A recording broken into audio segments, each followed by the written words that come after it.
Caminho pra terra do Antonino. Aqui onde o Toninho nasceu e se criou. Foi por aqui, pelas essas redondezas aqui. A cidade do Geraldo é pra cá. Aqui é onde meu pai nasceu e se criou. Nasceu e se criou. Hã? Nasceu. Foi não, o pai nasceu aqui não e se criou. Boa viagem. Aqui é os terrenos dos Estevão, dos Veríssimos.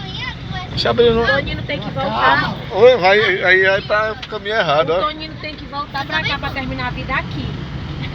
É ali, por favor. É ali onde tu morava? O vovô nasceu aqui, Agnes, ó. Nessa casa aqui, ó. Ele vai pra aí? Ó as ovelhinhas, ó. Tem gente aí? Onde é que eu boto, pai? Tem gente aí? Bota pra cá?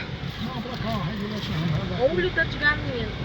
Ixi, mas tá cheio de... Isso aí não vai lá não. Bota onde? Bota onde?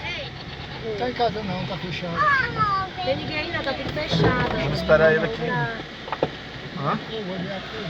Hã? Ver a cura porque não tá em casa não, tá fechado. Vamos aonde agora? Vamos pra voltar? Tá bom. Aqui foi onde meu...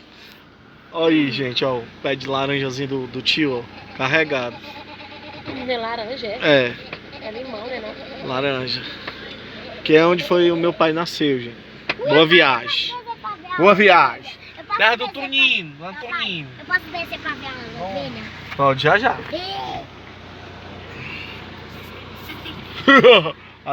ali em Veríssimo também, no esquema, no embalo. E conhecer a terra minha terra paterna.